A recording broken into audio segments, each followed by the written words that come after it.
योग सर की study classes में आज आपका स्वागत है। आज मैं बताऊंगा कि इंडियन, ये हम जो बोलते हैं आईपीएस, आईपीएस होता क्या है, आईपीएस की फुल फॉर्म क्या होती है। आईपीएस की फुल फॉर्म होती है हमारी इंडियन पुलिस सर्विस।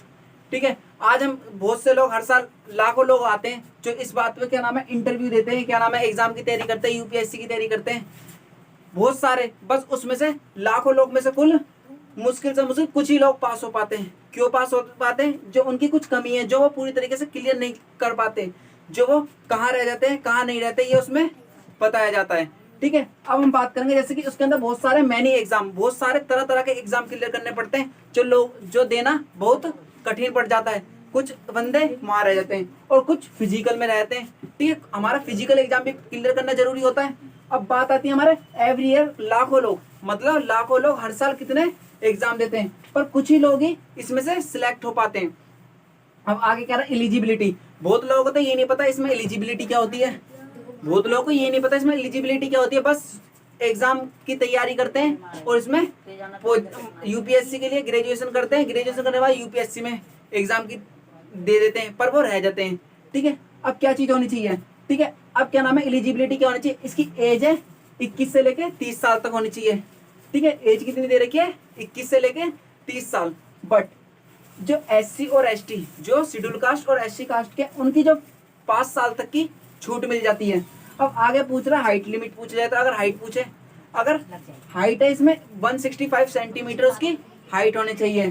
ठीक है, अगर ओबीसी या एससी एसटी इनमें से कोई है तो इनमें से हमारी 160 सेंटीमीटर ही मांगते हैं। ठीक है, और बात रही चेस्ट की, चेस्ट सभी के लिए इक्वल है, चेस्ट सभी के लिए 85 ही होना चाहिए, किसके? आईपीएस के लिए। ठीक है, अब बात आती है फीमेल।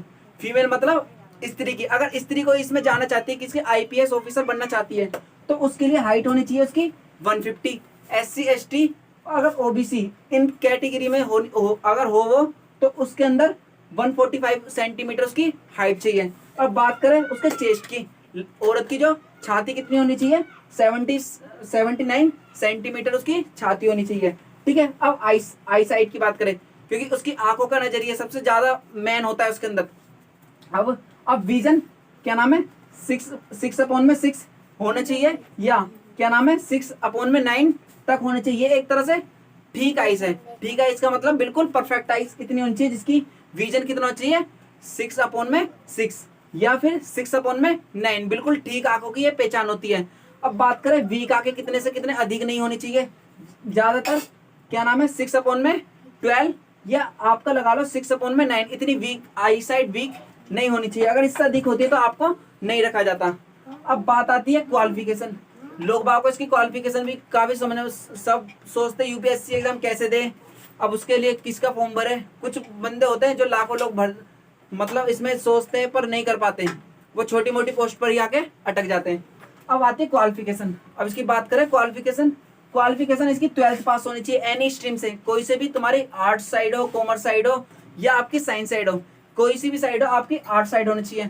अब ये नहीं है आपने 12th क्लियर कर ली, 12th तो हमारी बेसिकली बेसिक एक तरह से 12th हमारी 100% क्लियर ही होनी चाहिए। ठीक है, चाहे आई मैंने बता दी कौन सी भी स्ट्रीम से, एससी हो, वो सॉरी आर्ट कॉमर्स साइंस, कोई सी भी स्ट्रीम से आपकी होनी चाहिए। अब जब आप 12th पास करोगे, 12th पास के बाद आपकी ग्रेजुएशन, जो आप ग्रेजुएशन करोगे वो मोस्ट इंपोर्टेंट, क्योंकि अगर आप ग्रेजुएशन करते हो तो आप आईपीएस एग्जाम की तैयारी दे सकते हो। अब आईपीएस एग्जाम की तैयारी कैसे देंगे भाई? उसके पहले हमसे एक यूपीएससी एग्जाम क्लियर करना पड़ेगा। हमें कौन सा?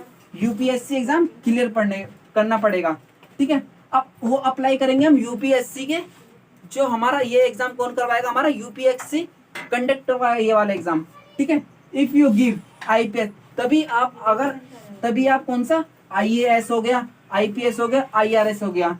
ठीक है, सो यू क्लियर यूपीएससी। अगर आपको इन पोस्ट की भी तैयारी करनी है, जैसे आईपीएस हो गया, आईएएस हो गया, आईआरएस हो गया, तो आपको ये यूपीएससी एग्जाम क्लियर ही करना होगा, तब आप आगे बढ़ जाएंगे। ठीक है, अब this is many hard exam, that is many hard exam. कौन सा? हमारा यूपीएससी एग्जाम सबसे हार्ड एग्जाम माना जाता है इस समय का।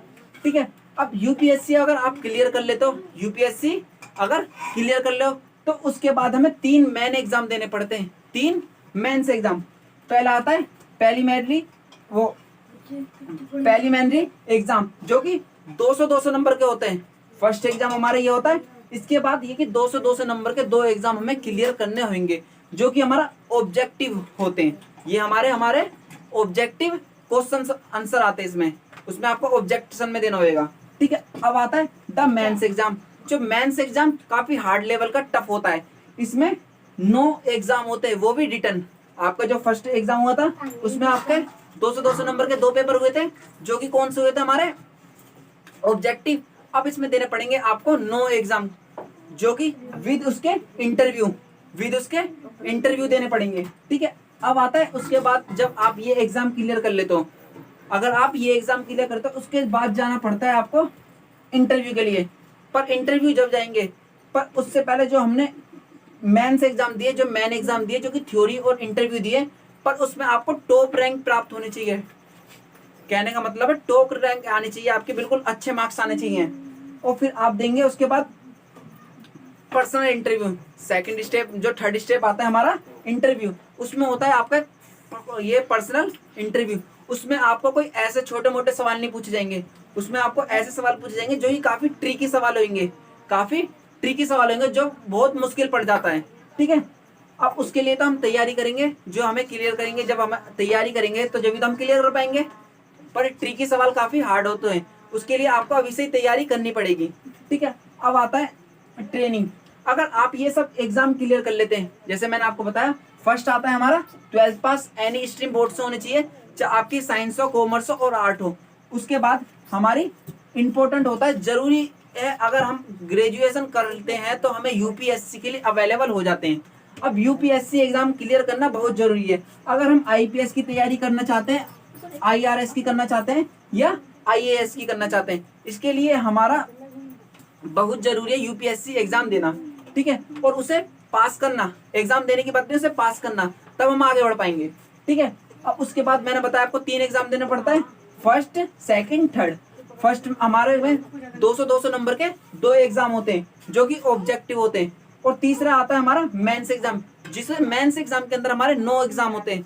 9 एग्जाम तो होते हैं, पर उनके साथ उनके इंटरव्यूज होते हैं, विद इंटरव्यूज।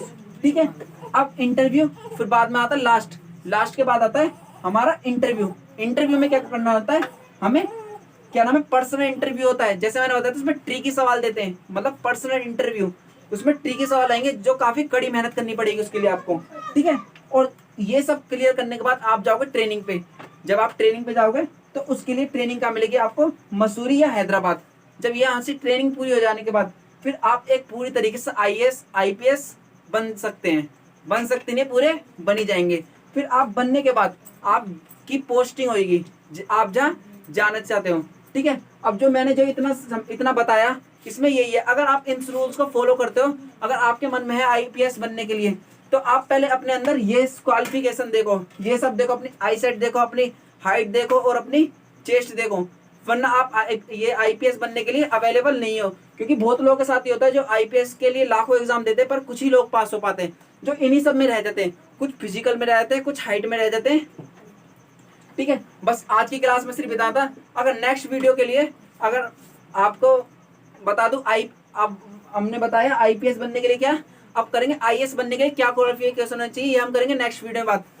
आपका योगेश्वर स्टडी क्लासेस। नमस्कार जी।